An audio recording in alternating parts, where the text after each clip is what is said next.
O zinco, além de ser um ativador enzimático, ele é um constituinte de mais de 80 proteínas e ele faz parte de uma proteína denominada de dedos de zinco. Essa esfera verde, ela representa o zinco aí na estrutura da proteína. Essa proteína ela é ativa na transcrição de DNA. O crescimento ele depende da síntese de proteínas, né? E a síntese de proteínas depende então da transcrição de DNA. Então, a deficiência de zinco ela vai ter um efeito pronunciado sobre o crescimento da planta. A deficiência de zinco ela se caracteriza pela redução no crescimento entre os nós da planta, entre os nós do caule, e isso pode ser em função da planta ter perdido a capacidade de produzir a quantidade de auxina necessária. Algumas evidências indicam que o zinco ele pode ser requerido para a biossíntese de triptofano, que é um dos precursores da auxina.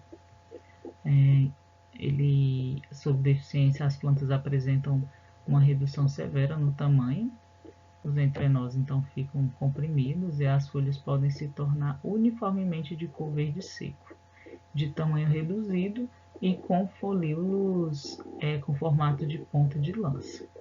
Além disso, pode ocorrer também clorose entre as nervuras. A função do boro no metabolismo das plantas não é clara, mas existem evidências que sugerem que ele tenha papéis importantes no alongamento da célula, na síntese de ácidos nucleicos como DNA e RNA e em resposta a hormônios.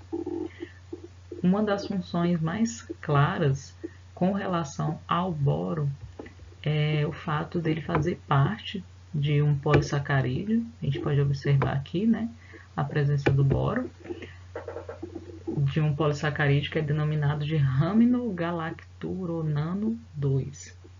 Esse polissacarídeo ele é um componente da parede da célula. Então, o boro está relacionado aí, né, com a resistência da parede das células. Sob deficiência de boro, ocorre danos nas gemas apicais e elas podem até morrer.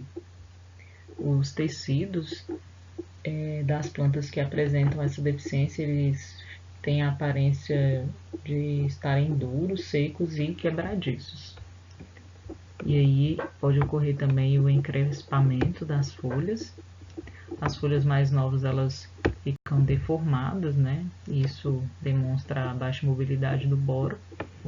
E frutos exibem muitas anormalidades. Aqui, por exemplo, a gente vê os lóculos abertos no tomate.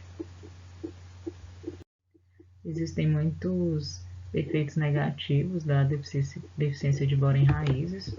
Aqui nas raízes da cenoura a gente pode observar a formação de rachaduras ou fendas. Além disso, o fruto ele pode exibir anormalidades, bem como necroses. Outro micronutriente é o cloro. Nas plantas ele é encontrado como cloreto. Ele é um cofator na fotólise da água, que é um processo essencial para que a fase fotoquímica da fotossíntese ocorra, porque é através desse processo, né, que os elétrons da clorofila são repostos e assim é possível produzir ATP e NADPH, as substâncias essenciais para a fase bioquímica ocorrer e garantir a produção de açúcares da planta, né, ou seja, a sua sobrevivência. Então, nesse processo, o cloro ele atua como um cofator. Dessa forma, a fotólise da água ela só ocorre na presença do cloro.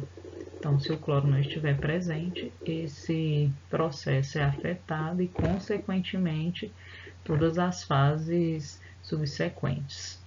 o que pode então afetar, né, a produção de carboidratos. Por ser um nutriente muito solúvel e por ser fornecido via precipitação, por meio das chuvas, a deficiência de cloro não é comum de ser encontrada em plantas que crescem no campo.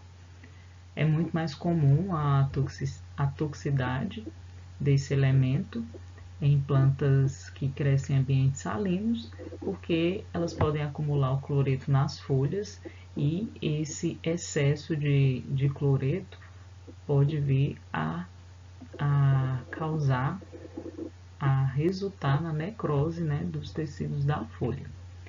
Mas em experimentos é possível observar, né, os sintomas de deficiência desse elemento. E os sintomas observados são murcha do ápice da folha, seguida de clorose e necrose. Além disso, as folhas apresentam um crescimento muito menor e assumem um sintoma conhecido como bronzeamento. As touceiras não conseguem se sustentar porque ocorre perda de turgidez pelas folhas e isso faz com que elas fiquem com o aspecto de caídas.